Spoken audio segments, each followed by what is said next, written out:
Laporan kumpulan kerja pertama panel antara kerajaan mengenai perubahan iklim ataupun IPCC menyaksikan kesan perubahan iklim global akibat aktiviti manusia khususnya pelepasan gas rumah hijau dan manusia berada di tahap yang menggerunkan. Malah, Asia Tenggara sendiri berada di kedudukan teratas dari segi jumlah kejadian bencana alam bagi tempoh 30 tahun yang lepas. Majority case di bawah kategori bencana iklim. Lihat saja apa yang sudah jadi dengan peristiwa banjir besar di negara ini, umpama pesta besar tahunan, sama seperti igawan yang dihadapi oleh penduduk di Selangor dan juga Kuala Lumpur pada Januari lepas. Atas perihal itu, pakar Kriminologi Fakulti Sains dan juga Teknologi Universiti Kebangsaan Malaysia, Profesor Dr. Fridolin Tanggang menganggap bahawasanya bencana ini telah mencatatkan kerugian melebihi 8 bilion ringgit. Malah, kajian Institut Pendidikan Air Kebangsaan Malaysia, NARIM juga menjangkakan menjelang tahun 2100, 1.5 juta penduduk dengan jumlah nilai kerugian 58 bilion ringgit akan berlaku akibat daripada paras air laut yang naik sekaligus memusnahkan kawasan pantai seluas 3,700 km persegi. Persoalannya, mana pergi komitmen yang dimeterai dalam Konvensyen Basel, Akta Kualiti Alam Sekeliling 1974, Akta Perhutanan Negara 1984 dikuat kuasa atau sekadar terhias di atas kertas sahaja. Juga ketersediaan kita memberi tekanan kepada negara-negara gergasi dunia yang rancak memperkosa bumi dan juga seisi alamnya. Bagaimana? Persoalan-persoalan ini menuntut jawapan yang tuntas. Anda bersama saya Dina Ashraf Salim, Tirai Analisis kini dibuka.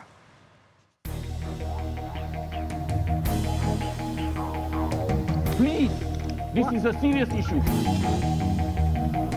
Bukan semua perkara yang dikatakan sebagai naluri itu adalah satu sebab untuk kita mengatakan ia benar.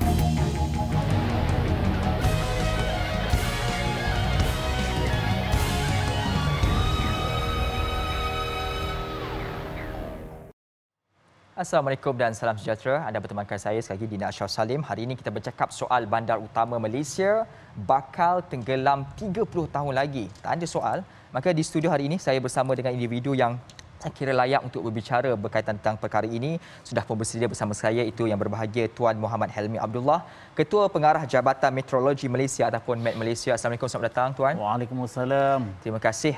Ini pun hari di luar sedang hujan. Ya, betul. Dan laporannya telah pun dilakukan. Ya, ramalan itu memang ada. Ya, betul. Ramalan. Baik. Secara dalam talian pula kita bersama dengan Profesor Datuk Dr. Azizan Abu Samah, Pakar Meteorologi Universiti Melaya, dan juga Tuan Muhammad Yusaimi Muhammad Yusof, Presiden Pertubuhan Alam Sekitar Sejahtera Malaysia ataupun GARAS. Assalamualaikum kedua-duanya. Terima kasih bersama dengan kami. Salam. Baik, kita nak mulakan dahulu perbincangan ini bila saya melihat tajuk ini tentang bandar utama Malaysia bakal tenggelam 30 tahun lagi. Soalan saya yang pertama pastinya, dengar saja tenggelam itu khususnya di bandar utama, terfikirnya adalah seperti Kuala Lumpur. Kalau saya lihat geografinya Kuala Lumpur itu, nak cakap laut dekat itu tidaklah nampak dekatnya. Jadi secara logiknya, ianya mungkin berlaku. Bagaimana? Sebenarnya, ialah kenaikan paras laut ini memang telah diramal oleh banyak pakar-pakar saintis ataupun ialah pakar-pakar yang mengkaji tentang kenaikan suhu. Ini semua ada kaitannya dengan pemanasan global. Apabila pemanasan global berlaku, muka ais akan mencair menyebabkan kenaikan paras laut. Tapi yang paling penting juga ialah kesan daripada kenaikan suhu tersebut. Suhu global kita telah meningkat sebanyak 1.1 darjah Celsius sejak zaman pra-perindustrian. Jadi di Malaysia, Met Malaysia juga kami mengkaji tentang kenaikan suhu tersebut dan kami mendapati bahawa di kawasan daratan, sebab data yang dikeluarkan oleh IPCC itu yang 1.1 darjah Celsius itu merujuk pada purata bagi kawasan daratan dan kawasan lautan. Bagi Malaysia, kami cuma memiliki data di kawasan daratan. Kami memerhatikan bahawa analisis suhu yang kami lakukan menunjukkan berlaku peningkatan sebanyak 0.2 darjah Celsius setiap 10 tahun. Maknanya kalau 100 tahun dia meningkat lebih kurang ke angka lebih kurang sekitar 2 darjah Celsius. Sebab di kawasan daratan memang lebih tinggi. Dan yang penting ialah apabila suhu itu meningkat, udara akan mampu untuk mengandungi atau menyerap lebih banyak wap air. Wap air akan lebih banyak terkandung di udara yang panas. Jadi apabila banyaknya uap air dan juga suhu atmosfera yang tinggi ni menyebabkan akan berlakunya kejadian-kejadian cuaca ekstrim seperti ribut peti yang lebih ekstrim kerana banyak kandungan uap air, suhu yang tinggi, tenaga ribut peti itu pun tinggi, bukan saja ribut peti ya. Bahkan taufan juga, kita juga akan bakal menyaksikan taufan yang lebih kuat. Bahkan tahun lepas ya, taufan ataupun hurricane yang melanda badai Amerika Syarikat ya, dikenali sebagai taufan Ida, IDA, telah menyebabkan kerosakan yang sangat banyak, berbilion ringgit kemusnahan dan jiwa juga terkorban, dan merupakan taufan yang kedua terkuat di Amerika Syarikat selepas Katrina. Jadi itu adalah isyarat jelas bahawa perubahan iklim menyebabkan keadaan cuaca ekstrim itu semakin meningkat. Bahkan sejak 20 tahun lepas, semenjak tahun 2000 lagi, kita perhatikan kejadian-kejadian cuaca ekstrim ini semakin meningkat. Di segi frekuensi ataupun kekerapannya dan juga intensitinya. Perubahan ekstrim itu memang ada berlaku dan saya nak merujuk kepada Prof. Disebut tadi perubahan ekstrim itu memang berlaku antara faktor-faktornya kerana suhu itu meningkat. Ya. Jadi soalan saya selanjutnya bercakap soal berlakunya suhu meningkat, perubahan daripada cuaca ekstrim ini berlaku. Asasnya itu daripada mana? Tangan-tangan manusia? Dia ada kesan tangan manusia, dia ada kesan orang kata semula jadi. Jadi masalah dia untuk membezakan di antara mana yang semula jadi, mana yang kesan manusia memang agak rumit, bukannya senang. Tetapi saya ingin bincang dua perkara lah bila kita bercakap tentang pemanasan global ni. Kita patut boleh mengasingkan masalah alam sekitar, khasnya masalah pembalakan dan sebagainya, masalah penukaran guna tanah, itu membawa kesan yang agak cepat.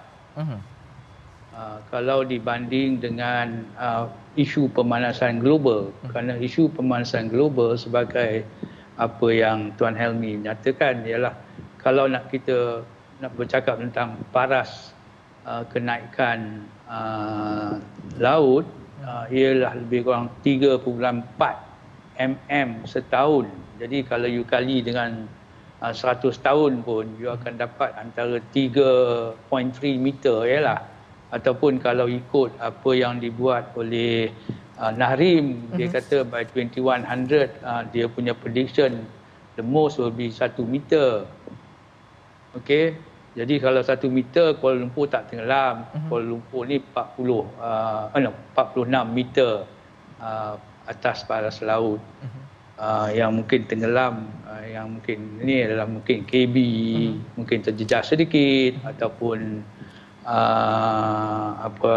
Kuala Terengganu mungkin. Tapi ataupun di Kuching lah. Ini adalah di antara isu lah.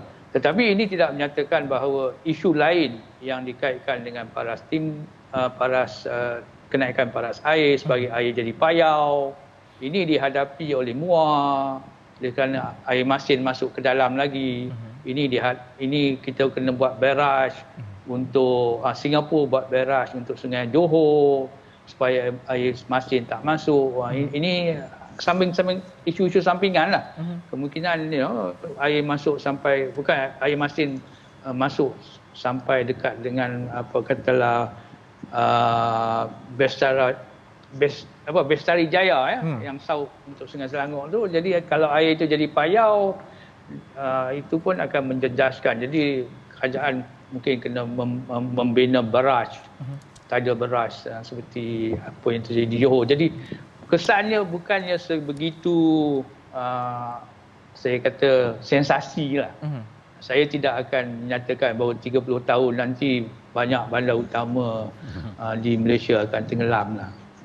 Itu kalau kita melihat bagaimana paras air laut itu yang antara faktor-faktornya yang mungkin mengikat kepada kebarangkalian akan berlakunya peningkatan paras air laut. Tetapi saya nak melihat juga bagaimana dalam aspek taburan hujan itu, Tuan, dengan keadaan situasi semasa seperti disebut, perubahan suhunya dengan tindakan manusianya dalam konteks sebagai contoh pembalakan yang berlaku, taburan hujan juga dapat dilihat semakin meningkat ketika ini dan akhirnya kalau kita lihat kembali bagaimana situasi yang berlaku sebelum ini di bandar utama yang sendiri kita lihat walaupun pada asasnya tidak berdekatan dengan sungai tetapi jumlah taburan hujan yang luar biasa ini memungkinkan suatu kejadian menenggelamkan suatu kawasan khususnya di bandar-bandar. Analisis kami menunjukkan bahawa dari segi taburan hujan secara keseluruhan untuk contohnya Malaysia kami tak dapat satu ataupun tak nampak satu corak yang jelas bahawa jumlah hujan meningkat daripada misalnya tahun 1970-an sehingga sekarang. Itu tak nampak sangat atau trendnya lah. Memang tapi apa yang penting seperti saya katakan tadi ialah kejadian cuaca ekstrim yang meningkat. Jadi kejadian cuaca ekstrim ni misalnya mungkin gelombang haba akan lebih kerap berlaku, kawasan yang kering akan menjadi lebih kering dan ribut petir semakin kuat misalnya. Jadi yang ekstrim dia bertambah. Bertambah frekuensinya seperti saya katakan dan juga intensitinya. Jadi apabila frekuensinya bertambah maknanya semakin kerap. Dan semakin kerap berlakunya contohnya hujan batu. Belalai air ataupun puting beliung akan lebih kerap berlaku. Dan juga begitu juga kejadian gelombang haba ataupun heat stroke dan sebagainya juga akan meningkat. Jadi itu juga akan menyebabkan isu-isu yang lain seperti misalnya penyakit juga bawaan vektor misalnya juga akan terjejas ya, akan lebih ini dengan peningkatan suhu misalnya juga akan menjejaskan penyakit seperti berikutlah seperti bawaan vektor dan sebagainya lah. Jadi kesan daripada tu yang penting sekali bukan jumlah hujan yang diterima di seluruh negara kita, tapi cuaca ekstrim tu. Itu yang sebenarnya yang lagi besar impaknya kepada negara lah. Saya nak sentuh soal cuaca ekstrim ini sebentar lagi, tapi saya nak berbalik dahulu kepada Tuan Yusami berkaitan tentang isu hutan di negara kita. Kalau saya lihat statistiknya, dalam statistik Global Forest Watch Malaysia, Malaysia ini sendiri memiliki 20.3 mega hektar hutan semula jadi pada 2010. Tetapi statistiknya pula menunjuk bahawasanya jumlah itu semakin menyusut hingga pada 2019 iaitu negara kehilangan lebih kurang 193,000 hektar hutan semula jadi. Dalam konteks ini, Tuan Yusari, bagaimana anda melihat bahawasanya faktor ini menjadi pemain penting kepada perubahan cuaca ekstrim tadi di negara kita? Okey, bismillahirrahmanirrahim. Dengar Boleh? Silakan. Dengar, silakan. Okey. Kalau kita bercakap atas kertas memang itu jumlah hutan yang ada. Tetapi kita juga nak kena highlight sebenarnya bukan semata-mata size hutan, tetapi bagaimana kita menggunakan hutan itu sendiri juga kita kena highlightkan. Sebagai contoh, dalam hutan kita ada hutan ladang. Hutan ladang yang menjadi sekarang trend ni adalah musangking. Kan sebelum ni ada yang lain-lain lah. Lepas tu juga kita juga dapati dalam hutan rasminya ada juga lombong, kita ada juga pusat sembelihan babi dan juga penggunaan bangunan-bangunan lain. Maknanya atas kertas dengan jumlah hutan sebenar tidak sama. Itu yang berlaku di Malaysia. Okey. Lepas tu kita lihat juga menjadi masalah pada kerajaan negeri ialah model ekonominya masih lagi bergantung kepada hasil bumi. Maknanya balak lah. Jadi juga ini juga sebenarnya menjadi masalah pada Malaysia pada masa akan datang. Ini yang kita kena highlight sebenarnya. Kalau kita sebut atas kertas memang jumlah hutannya begitu, tetapi kalau kita turun ke lapangan, realitinya kita tak yakin jumlah hutan itu sebanyak yang disebut dan dicatat. Jadi bagi pandangan anda sendiri daripada konteks yang disebutkan tadi, jumlah yang mereka jumlah kawasan tanah yang juga hutan yang terkesan ini menjadi faktor penyumbang utama kepada perubahan cuaca ekstrim. Ya, antara kita juga boleh sebut sebab kalau disebut tadi oleh Cik Elmi tadi bila berlakunya pelimpahan hujan yang tinggi, maknanya kita panggil larian air permukaan itu juga makin tinggi sebab kadar pokok yang berkurangan. Kan bila kita sebut ladang dia adalah monoculture. Monoculture maknanya satu spesies. Jadi kadar resapan air itu makin rendah. Bila rendah maknanya dia larian air permukaan makin tinggi dan dia akan menyebabkan banjir kilat lah. Jadi itu yang kita kena sebut. Sebenarnya fungsi hutan adalah sebagai sponge. Jadi kita kena jaga dia punya jenis pokok juga, bukan semata-mata saiz hutan. Dia bukan sekadar air hujan, tetapi kalau kita sebut bahawa sebenarnya lepasan karbon itu makin tinggi apabila kita tebang pokok. Itu juga jadi masalah. Prof, balik kepada jawapan diberikan oleh Tuan Suhaimi sebentar tadi soal kesan daripada faktor-faktor aktiviti manusia itu kepada perubahan cuaca ekstrim ini. Adakah ianya selari?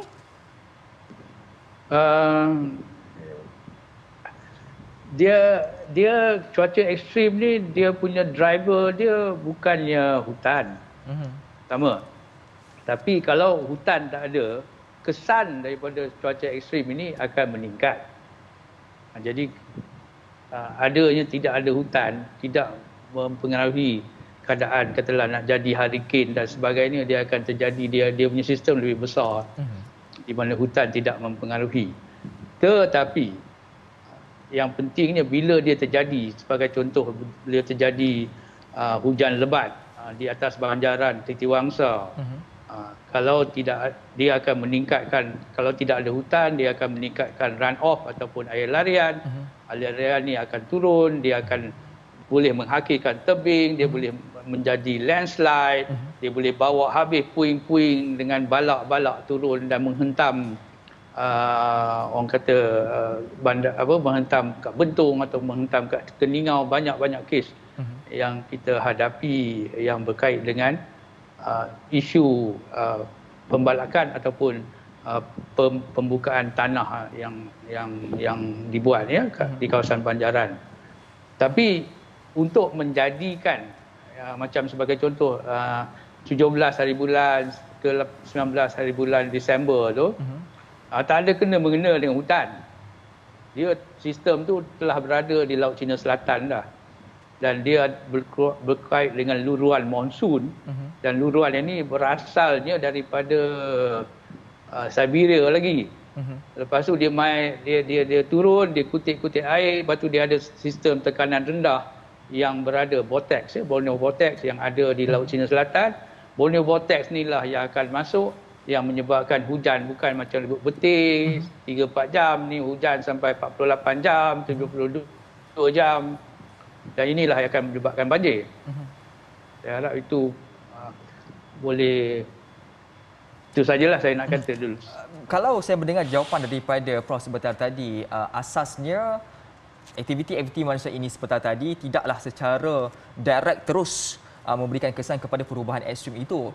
Tapi akhirnya juga, kalau difahami juga, ia juga akan menyebabkan hujan, dan mana hujan ini sendiri akan mempengaruhi keadaan sekeliling sekiranya hutan itu tidak berada dalam struktur yang baik.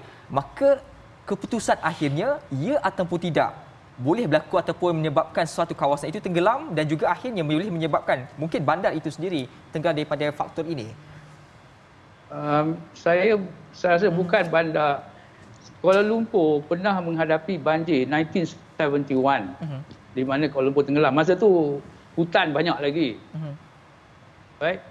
Tetapi dia tidak adalah balak turun menghentam rumah dan sebagainya. Oleh kerana ada hutan. Jadi apa yang saya nak nyatakan di sini ialah hujan yang ekstrim ini akan terjadi. Apa yang menyebabkan ianya memberi kesan yang buruk daripada segi alam sekitar, habis rumah macam apa jadi di dekat Ulu Langat kan? Helmi.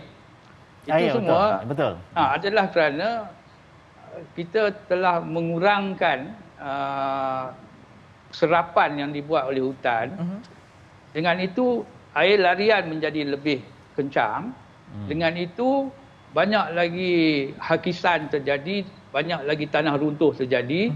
Dia punya volume air pun meningkat dan dia boleh hanyut balak, dia boleh hanyut pokok sekali dengan akar-akarnya macam apa jadi di Gunung Jerai.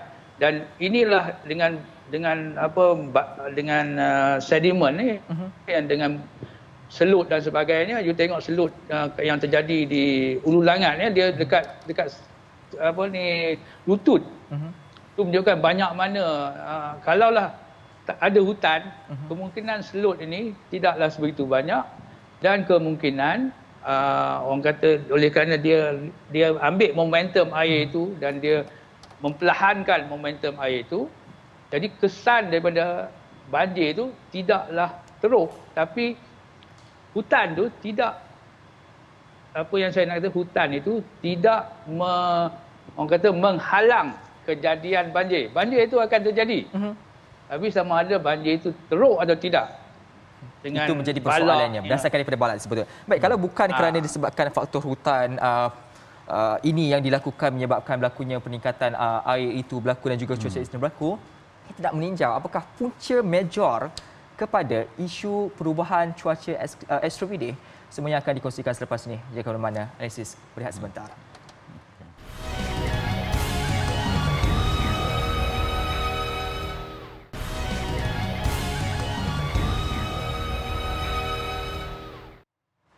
Kembali semula dalam analisis. Tuan Helmi, kalau nak bercakap di awal tadi, kita telah pun jelas perbezaan antara dua perkara asas untuk kita fahami. Kini saya nak bergerak kepada isu berkaitan tentang perubahan cuaca ekstrim itu. Jadi timbul persoalan, faktor menjadi major kepada berlakunya perubahan cuaca ekstrim yang dilihat sendiri jangkaannya makin kerap berlaku.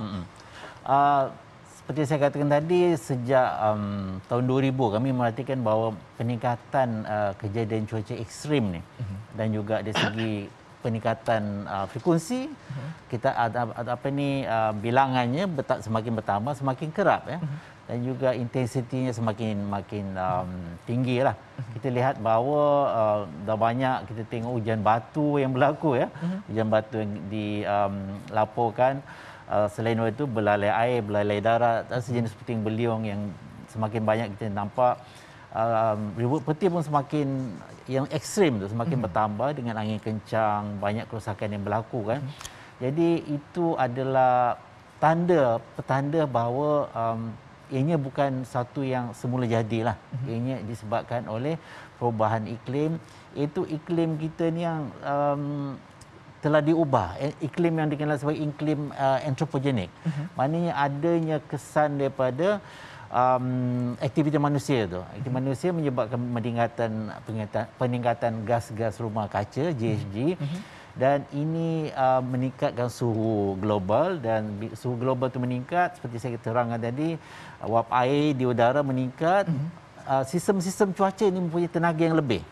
Bila ada tenaga lebih, wap air yang lebih, jadi bila berlakunya cuaca ni ataupun hujannya lebat sebab banyaknya wap air di udara, suhu yang panas mengandungi wap air yang lebih, dan juga tenaga banyak taufan memiliki tenaga yang banyak. Betul. Dan angin daripada taufan tu kencang. Jadi itu adalah apa yang pihak kami perhatikanlah. Jadi untuk kita ianya semakin kerap berlaku dan menjadi satu cabaran besarlah kepada Malaysia misalnya untuk pihak mengeluarkan amaran awal, sebab seperti kita lihat pada tahun ni boleh berlaku lagi kejadian hujan lebat, episod hujan lebat pada menghampiri penghujung monsun timur laut penghujung bulan Februari. Biarpun seperti yang Prof Dato' Azizan terangkan tadi, kita susah nak asingkan. Yang mana satu adalah disebabkan oleh perubahan iklim atau semula jadi. Ini tak semudah kita mengasingkan seperti buah limau dengan buah apple misalnya. Tak semudah itu. Tapi isyarat yang jelas ialah kejadian cuaca ekstrim. Itu adalah keywordnya, kata kuncinya. Kejadian cuaca ekstrim semakin bertambah, dan itu semakin bertambah, intensitinya juga semakin meningkat. Disebut itu, bagaimana keadaan pemanasan global yang disebabkan faktor-faktor mungkin daripada negara-negara yang sedang memuncakkan dalam aspek segi ekonomi bagi negara tersebut menjadi antara punca utama juga kepada peningkatan pemanasan gas rumah hijau itu. Dan dalam konteks ini, Prof, saya nak bertanya, isu global yang perlu untuk disuarakan secara jelas dan tuntas.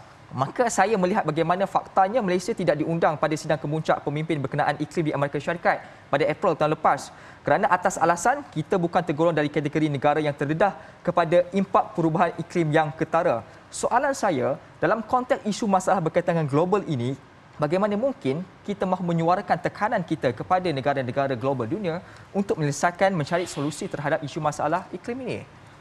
Ya. Asas pada masalah kita ialah apa yang dikatakan ketagihan tamadun manusia kini kepada bahan api fosil. Jadi bahan api fosil ni terdiri daripada arang batu, gas dan minyak lah yang pentingnya jadi kita bakar bahan api fosil ni kita akan menghasilkan karbon dioksida ataupun daripada segi penukaran guna tanah kita tebang pokok hutan apa semua kita juga akan menjadi masalah orang kata instead of jadi sinker karbon dioksida kita menjadi orang kata sumber karbon dioksida. Jadi kalau kita nak bandingkan kita dengan Indonesia dia daripada segi penukaran gunaan tanah dia merupakan penyumbang terbesar khasnya semasa HIS ya kepada karbon dioksida yang berlainan daripada penggunaan pembakaran bahan api fosil. Okey. So itu adalah perbezaan dia. Baik. Jadi kalaulah kita ingin jadi kalau saya pernah menyatakan kalau Malaysia kini kita tidak mengeluarkan langsung karbon dioksida. Kita punya sumbangan kepada global kalau saya tak salah 1% saja kot. Kalau saya tak salah lah 1.7%. I mean Helmi can correct me. Because yang major producernya, yang major pengeluarannya ialah China, India sekarang ni lah. China, India, Amerika Syarikat dengan Eropah. Mereka lah yang paling besar sekali mengeluarkan orang kata karbon dioksida. Daripada segi negara membangun ialah Brazil bukan negara bangun, dia dengan Indonesia. Ini dua negara lain yang kontribusi besar tapi dia pun melalui proses penyahutanan. Okay? Jadi kita ni hutan kita walaupun 50% tapi kalau cara global ni oleh kerana land mass kita kecil kecil sajalah kita punya sumbangan khasnya daripada singkar hutan kita. Tetapi di dalam UNFCCC kita cuba mendapat net zero carbon dioxide. Di mana apa yang kita mahu ialah kita mengeluarkan carbon dioxide tapi kita ada singkar untuk carbon dioxide supaya negara kita net zero. I think dalam rancangan Malaysia ke-12 kita nak jadi net zero. Betul. By 2030 atau 2050 kalau saya tak salah lah. 2050. 2050. Okey. I think boleh. Saya pada pendapat saya ini bukan satu perkara yang agak susah. Tetapi ada satu isu lagi kerana ada Zuhaimi ni. Kita ada dua convention, satu IPCC, betul, National UNFCCC, UN Climate Change. Yang satu lagi IPBES yang berkait dengan biodiversity. Dan pada saya untuk Malaysia dua-dua ni adalah serangkai. Kerana kita mewarisi kalau dari segi laut ya kita kalau kita punya hutan paya bakau 70% dari biodiversity dunia terletak di Malaysia. Kalau kita pergi kepada coral 70% biodiversity yang ada di dunia terletak di dalam Laut Cina Selatan.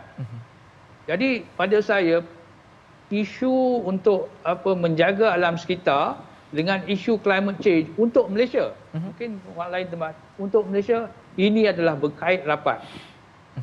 Kerana kita kena menjaga sebagai warisan untuk heritage mankind, bukannya untuk heritage kita saja, kita punya biodiversity. Kerana itu adalah warisan yang dibeli oleh Allah kepada kita. Jadi kita patut jaga. Dan di sinilah pada saya dua isu besar iaitu kepelbagaian bio dan isu orang kata global warming di Malaysia patut dikaitkan bersama. Dua isu ini akhirnya dia akan melihat kepada bagaimana disebut oleh Prof tadi soal zero ataupun pelepasan sifar bersih menjelang 2050 dan beliau sendiri begitu komited bahawasanya kita mampu mencapai. Maka soalan ini saya mahu tujukan kepada Tuan Yusaimi. Tuan, kalau lihat sendiri bagaimana keinginan yang disebut seperti tadi 2050 itu boleh kita capai, tapi melihatkan kepada situasi semasa, suara kepimpinan kita di peringkat global dan juga pelan tindakan yang kita lakukan pada ketika ini, kita berada di landasan yang tepat untuk mencapai zero pelepasan ini ataupun tidak? Boleh dipertikaikan lah. Boleh dipertikaikan. Sebab yang membuat polisi itu adalah kerajaan pusat. Tetapi yang kita harus lihat ialah tindak tanduk kerajaan negeri. Sebab kena ingat, apabila melibatkan kerajaan negeri adalah kuasa melibatkan tanah dan hasil bumi, itu adalah kuasa kerajaan negeri. Dalam macam baru ini, sidang parlimen baru ini ada kerajaan pusat memperkenalkan akta baru tentang Nyah Gazet hutan simpan, tetapi apakah ia akan dipatuhi oleh kerajaan negeri? Itu perkara yang berbezalah. Okey. Yeah. Itu yang kita kena clear cut situ. Sebab itu kuasa kerajaan negeri. Walaupun kerajaan pusat pergi bersidang di antarabangsa mana-mana, sign convention mana-mana, tapi kalau kerajaan negeri tak ikut dan tidak patuh, habis tak guna. Betul. Prof, melihat perkara ini, bagaimana korelasi antara kedua kepimpinan struktur kerajaan itu, kerana kita mahu mencapai 2050 ini? Ada pun dua kerangka utama dalam konvensyen berkaitan tentang alam semula jadi, seperti disebut tadi biodiversity, tetapi akhirnya perjalanan pentadbiran urus itu antara kedua-dua pihak kerajaan ini tidak seiring berjaya. Ya, pada saya isunya ialah pada kerajaan negeri ini adalah cara yang paling senang, paling cepat untuk dia buat duit. Jadi kalau kita tengok Selangor sama, kita bukan Selangor, kita tengok Kelantan, kita tengok Sabah, Sarawak, yang membalak tu selalunya dikaitkan dengan state lah, state entity. Sama ada MB Incorporated ke apa semua, bukannya. Jadi dia akan dia akan dapat concession dan sebagainya, lepas tu dia akan orang kata membalak. Tapi satu isu yang agak interesting yang timbul ialah apa yang dikatakan REDD, iaitu orang kata carbon trading, di mana satu state tu dia kata saya akan cuba menyimpan hutan saya, lepas tu carbon sink ni kita boleh trade untuk orang lain bayar. Jadi saya rasa kita ada kontroversi ya, di mana Sabah ingin membuat this carbon trading REDD ya. Indonesia sudah buat, tapi masalah dia REDD ni auditing adalah penting, bagaimana dia mengaudit, dan saya rasa kalau Norway ya sebagai contoh telah memberi 2-3 bilion USD untuk khasnya negara di Latin America untuk tidak membalak di kawasan mereka lah. Jadi ini adalah part and parcel of orang panggil carbon trading, iaitu carbon sink trading lah, di mana kita menggunakan hutan kita sebagai carbon sink. Jadi untuk orang kata monetize hutan, sekarang ni dah ada mekanisme untuk monetize hutan kita. Jadi kemungkinan tidak perlu dibalak untuk mendapat duit. Itu satu isu lah. Prof, boleh saya tambah, Prof? Boleh. Okey, sebenarnya kalau di Sarawak, kalau hutan Baram tu sudah mendapat komitmen daripada satu Scandinavian country. Kalau Baram itu di-preserve, bukan satu negeri tau, satu bandar saja willing untuk bagi duit untuk conserve hutan itu. So benda itu tak mustahil sebenarnya. Ya. Baik. Selepas ini saya nak menilai pula bagaimana keadaan semasa dalam konteks teknologi di negara kita, sama ada kita keterhadapan ataupun tidak dalam melihat kepada perubahan cuaca iklim ini, dan juga dalam konteks strategi kerajaan secara khususnya untuk memastikan supaya isu berkaitan perubahan iklim ini dapat ditangani secara menyeluruh sebenarnya selepas ini dalam analisis.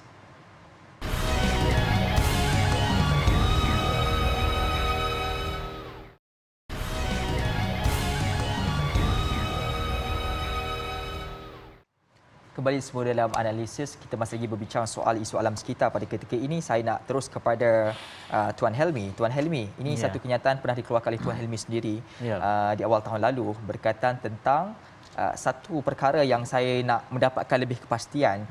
Tuan ada menyebut bahawasanya kita berhadapan dengan masalah kekangan berikutan kejadian awan hujan ataupun ribut peta yang kecil dan juga tempoh hayat yang singkat yang mana menyukarkan untuk dikesan kerana ada kalanya ia di luar capaian radar. Persoalan saya, teknologi yang digunakan di Met Malaysia ini adakah tidak mampu untuk menyelesaikan dan juga mencapai kepada capaian luar radar ini, ataupun sebenarnya kita punya teknologi masih lagi jauh berbanding dengan negara-negara moden yang lain? Ya, sebenarnya Malaysia memiliki teknologi canggih yang setanding dengan negara-negara maju lah.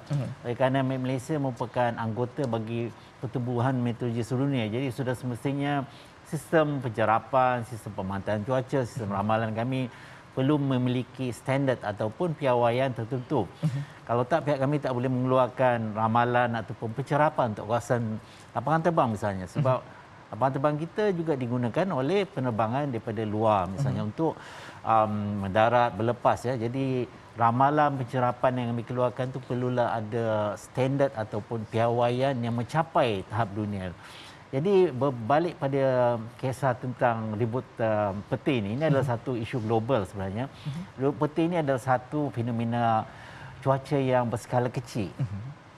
Ia apabila pada peringkat awal yang terbentuk, memang kita sukar untuk meramal. Itu adalah hakikatnya.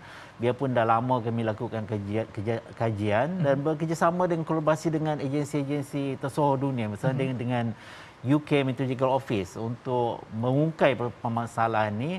Sebab ribut peti ini untuk mengesannya lebih mudah, tapi apabila untuk mengeluarkan amaran awal tu, itu adalah cabaran yang seperti saya katakan tu, cabaran yang sangat tinggi lah. Sebab untuk kita meramal kat mana yang kita bentuk. Sebab mungkin pada pukul 3 petang ia terbentuk di kawasan tertentu, misalnya di Kuala Lumpur. Kuala Lumpur adalah kawasan yang kerap berlaku ribut peti ini. Tapi pada 4 petang ia terbentuk ataupun bergerak ke tempat lain. Jadi itu adalah tekangan yang kami hadapi untuk meramal pembentukan kat mana dengan terperinci, dengan tepat, dan kat mana ia bergerak pada masa-masa tertentu. Jadi sebab tu amaran ribut peti ini kerap dikeluarkan, tapi biasanya kalau orang kata agak lambatlah bagi untuk penduduk Malaysia bertindak. Misalnya mungkin mereka nak tempoh 6 jam. 6 jam untuk mereka buat suatu keputusan ya, sama ada nak pergi tempat tu atau tak.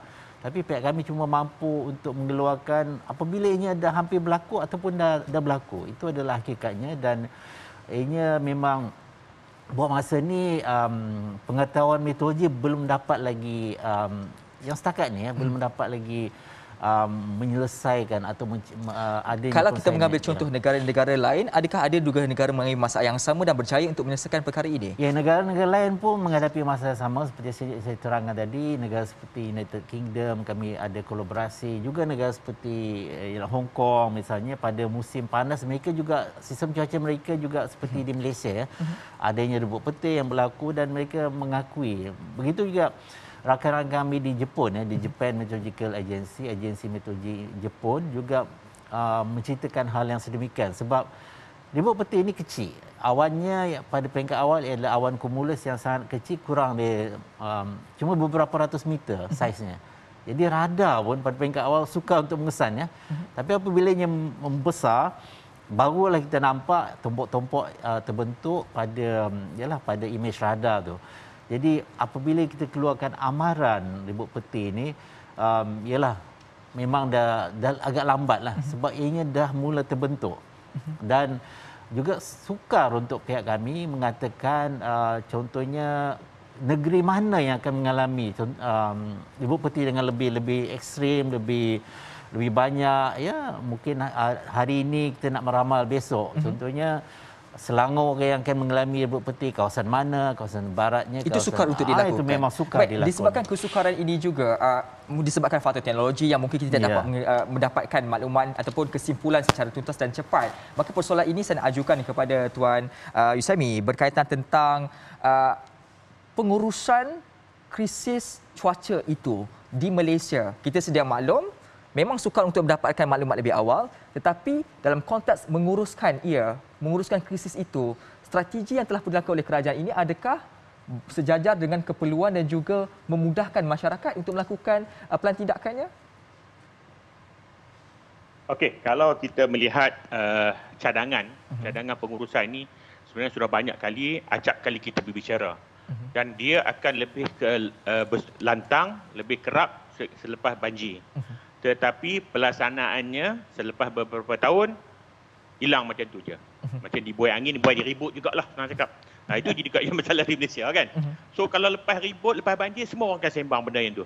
Tetapi pelaksanaannya sampai sudah, kalau kita semak, dia punya resolusi tidak terlaksana. Itu kita jadi muskil. Sebab kita kena ingat, di dalam jalan Al-Quran sudah ada peringatan. Banyak dah peringatan bahawa benda ini akan berlaku. Dan sebab tu kita nak sebut bahawa kita tidak boleh abaikan peringatan yang diberi kepada Allah pada kita.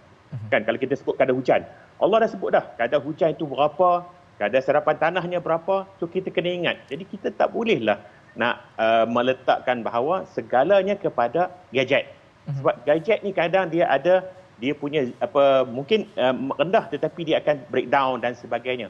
Dan yang paling teruk di Malaysia bukan breakdown, pam kena curi, alat kena curi. Kan kita dengar kes ni banyak. Banyak. Jadi kalau gadget ini dicuri, macam mana kita nak buat monitoring? So maknanya kita kadang susah nak cakap lah. Kita berusaha pada gadget, tetapi nasib gadget itu sendiri tak selamat. Kan boleh tanya Cik Elmi, ada berapa banyak aset yang lain kita panggil amaran banjir pun ada kena curi kan? Ada juga, ada yang di vandalism itu berlaku. So, jadi kalau kita nak sebut bergantung kepada gadget, memang cari naik lah kita. Prof, dalam konteks ini seperti disebut tadi, diakui pengurusan itu mengalami masalah dan juga tidak dilakukan dengan rancangan yang cukup baik. Mengambil kira tentang permasalahan tersebut, juga mengambil kira berkaitan tentang teknologi kita yang diakui tidak mampu itu, apa yang kita boleh lakukan pada ketika ini? Pertamanya saya rasa Tuan Helmi kena bezakan di antara hujan yang timbul dengan luruan monsun dengan hujan yang timbul dengan ribut petir. Hujan yang timbul dengan ribut petir memang susah untuk diterapi, tapi untuk diramal. Tapi hujan yang timbul daripada luruan monsun, dia boleh diramal. Kerana kalau luruan monsun terjadi, dia punya hujan bukannya 3 jam, bukannya 1 jam seperti ribut petir. Dia hujan 48 jam. Seperti yang berlaku sebelum ini.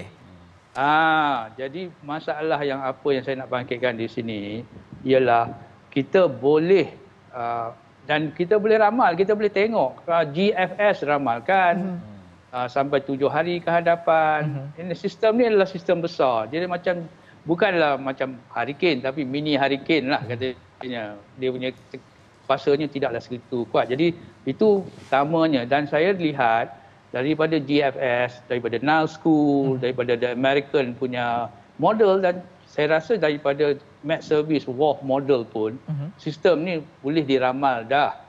Jadi kita kena bezakan di sini. Sistem itu boleh diramal sebenarnya seperti dikatakan oleh pakar.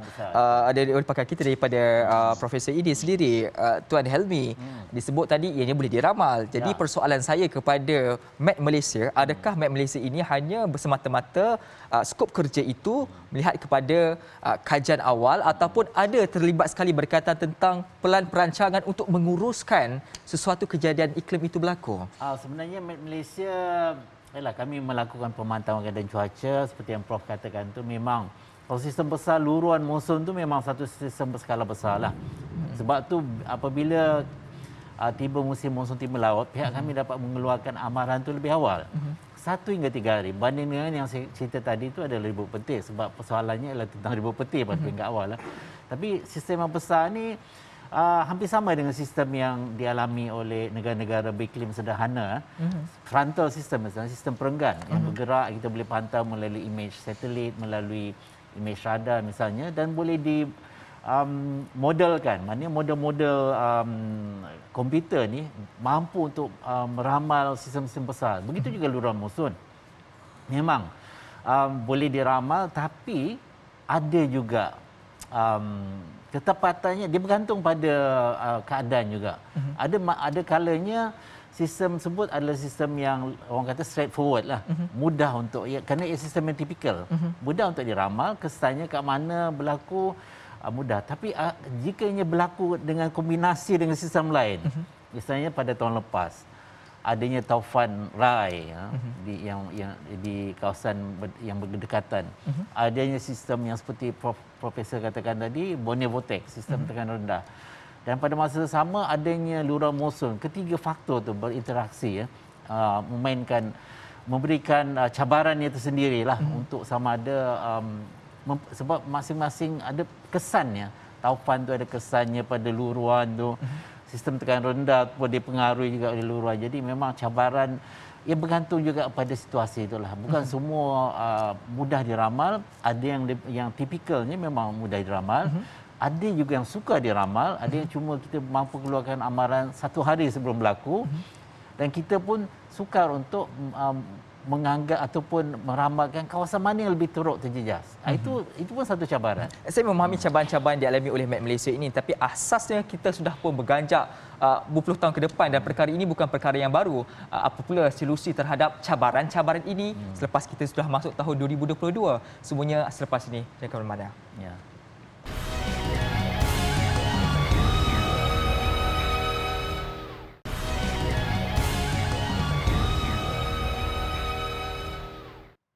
Kembali semula dalam analisis, saya nak terus kepada Prof. Bercakap soal menguruskan cabaran-cabaran seperti disebut tadi oleh tetamu kita daripada Met Malaysia. Saya nak meninjau tentang satu pelan yang sedang dilakukan oleh kerajaan ini ataupun pelan perancangan yang dilakukan oleh kerajaan ini, soal pelan adaptasi kebangsaan ataupun National Adaptation Plan yang fokusnya untuk beri panduan hal-hal perundangan, urus tadbir, perancangan dan juga penyelarasan kaedah-kaedah adaptasi serta indeks adaptasi untuk kita nak ukur tahap keterdedahan negara terhadap kesan-kesan perubahan iklim ini. Elemen-elemen yang saya sebutkan tadi, adakah salah satu kaedah yang bersifat holistik untuk menguruskan cabaran-cabaran yang sedang kita alami ini? Ya, kita kena balik kepada bagaimana kita mengadaptasi kepada perubahan iklim. Kerana perubahan iklim ini saya rasa akan terjadi. Bukannya satu perkara yang tidak akan terjadi. Dia memang dah, orang kata, dah lock in dah ke dalam sistem kita. Lambat laun dia akan, suhu akan naik sama ada 1.5 ataupun 2 degree. Sama ada 20-50 ataupun 21st century. Ini dah, orang kata IPCC pun menyata ini terjadi, pencerapan pun menyata yang ini akan terjadi. Jadi kita perlu ada plan adaptasi bagaimana kita ingin menyesuaikan masyarakat kita supaya bukan saja adaptasi tapi menjadi resilient dalam bahasa siapsagaan atau resilient dalam bahasa Inggeris lain sikit kot. Kesiapsiagaan ataupun resilient itu penting kepada perubahan iklim ini. Jadi saya pihak KASA dan saya memang ada dalam perbincangan dengan pihak KASA ada cuba mendapatkan dana kurang 3 juta US untuk membuat plan adaptasi National Adaptation Plan atau plan adaptasi nasional ini. Jadi ini adalah satu perkara yang penting untuk kita dan saya rasa dalam plan adaptasi ini satu tujuan yang paling penting ialah membina satu masyarakat, bukan saja masyarakat tapi katalah satu bandar raya macam Kuala Lumpur supaya dia lebih climate resilient. Tapi again saya ingin nyatakan di sini, kita perbincangan climate di Malaysia khasnya, saya minta dia juga tumpu kepada kepelbagaian bio. Kerana pada saya kita ada dua warisan penting. Kita ada satu warisan penting yang kita mesti jaga, iaitu kepelbagaian laut kita dan juga kepelbagaian biodiversity kita. Yang di hutan kita. Baik, banyak benda yang kita ada yang kita perlu jaga. Baik, kalau saya boleh rungkaikan di sini pun studio sedang berlaku guruh yang cukup kuat. Dan ini juga perlu diberikan amaran awal kepada masyarakat di Malaysia secara khususnya secara terus dan juga proper ataupun teratur. Maka dalam konteks menguruskan komunikasi itu, Jabatan Meteorologi seringkali dilihat sebagai antara tempat utama oleh masyarakat kerana dilihat gagal dalam menyelesaikan perkara komunikasi ini. Dalam konteks ini, solusi yang dilakukan bagi menyelesaikan cabaran ini bagaimana di peringkat meteorologi? Salah satu daripada cabarannya ialah bagi kita untuk menyampaikan maklumat keadaan cuaca ekstrim ataupun hujan lebat tu kepada masyarakat yang di kawasan-kawasan sasaran. Itu adalah satu cabaran buat masa ni sebab kita tak ada sistem SMS yang orang kata location based ataupun sistem SMS yang bersasar yang boleh ditujukan, dihantar kepada penduduk-penduduk yang dijangka terjejas dengan kejadian cuaca ataupun hujan lebat tersebut ataupun banjir. Itu memang sedang diperbincangkan lagi dengan pihak-pihak yang ni, misalnya dengan MC kan, kementeriannya, untuk kita melihat bagaimana kita menyampaikan maklumat kepada penduduk yang dijangka terjejas teruk. Sebab bila kita tak nak hantar amaran tu kepada semua, sebab yang sekarang ni bila kita keluarkan amaran semua akan dapat berimbanya. Tapi maksudnya kalau tidak berfokus lah. Tak berfokus. Jadi kita inginkan supaya amaran tu berfokus kepada mereka yang di kawasan-kawasan berisiko saja, yang dijangka akan mengalami keadaan cuaca tersebut lah. Begitu juga dengan bencana lain seperti banjir dan juga tsunami misalnya. Amaran tu supaya ianya bersasar lah. Idea itu sudah ada. Kita harapkan agar pelaksanaannya juga seiring dengan idea yang seperti disebutkan seperti tadi. Maka ringkas ini sebelum kita berehat, saya nak berbalik pula kepada Tuan Yusari. Soal di peringkat teknologi, di peringkat struktur ataupun di peringkat plan strategiknya itu dilakukan oleh pihak-pihak berkepentingan. Di peringkat masyarakat pula perlu ada kesedaran yang perlu dilakukan oleh pihak masyarakat untuk menghadapi sebarang bentuk musibah ataupun keadaan bencana ini. Maka sewujud satu idea, kalau saya boleh lihat selepas mesyuarat Jawatankuasa Pengurusan Bencana Kerajaan pada awal Februari lalu, ada satu resolusi dikeluarkan iaitu untuk mewujudkan mata pelajaran utama dalam menangani bencana ini di semua peringkat pendidikan. Adakah strategi ini satu strategi yang tepat? Okey, kalau kita rujuk dalam Islam, sebenarnya sudah ada benchmark tentang negara itu sendiri, yang surah Sabah, baldatun thayyibatun wa ghafur, maknanya negeri yang berkat, negeri yang baik itu. Bagaimana dia benchmark dia kan?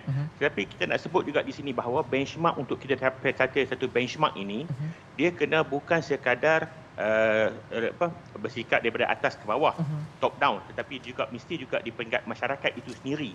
Kalau kita kerajaan mengeluarkan untuk mengajar tentang pendidikan bencana dan sebagainya, saya rasa satu benda yang bagus. Tetapi dia akan jadi masalah kalau masyarakat tidak rasa benda itu satu benda keperluan. Kan itu juga kita jadi masalah sebab kita banjir ni puluh tahun dan saya tak pernah jumpa lagi subjek macam mana nak survive ketika banjir. Patut benda itu diajar di peringkat sekolah lagi dan masyarakat. Tapi kita tak pernah jumpa pun. Yang kita ada ialah bomba, inisiatif bomba untuk mengajar mencegah kebakaran dan sebagainya. Tapi survive ketika banjir tak ada. So ini juga kena harus maknanya balance, top down dan daripada bawah ke atas. Ini juga kita kena kira. Baik, sedar tidak sedar sebenarnya kita sudah berada di penghujung rancangan. Ketiga-tiganya memberikan buah fikiran cukup baik, iaitu Tuan Muhammad Helmi Abdullah, juga Profesor Datuk Dr. Azizan Abu Samad dan juga Tuan Muhammad Yusaimi Muhammad Yusof. Terima kasih kepada ketiga-tiganya.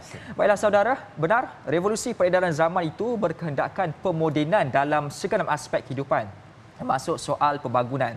Ia sekaligus melibatkan aspek ekonomi yang akhirnya bertujuan untuk mengubah cara dan juga landscape hidup ke arah yang lebih baik. Namun, tuntutan untuk membangunkan sesebuah negara bukan semata-mata soal nilai wang ringgit atau kemodenan infrastrukturnya sahaja. Tuntutan membangunkan sesebuah negara juga menuntut untuk manusia memahami makna keseimbangan. Buat yang mempunyai kuasa, alam dan bumi mahu pembelaan yang agresif khususnya dalam konteks penguasaan. Bagi yang namanya pemain industri pula, anggaplah alam dan juga bumi itu seperti sumber pendapatan. Jika terjejas, maka terjejas juga pendapatan. Dan buat namanya kita manusia, alam dan bumi sekian lama setia berbakti dan jangan kita pula mengkhianatinya. Sekian, saya Dini Ashraf Salim menutup tirai analisis.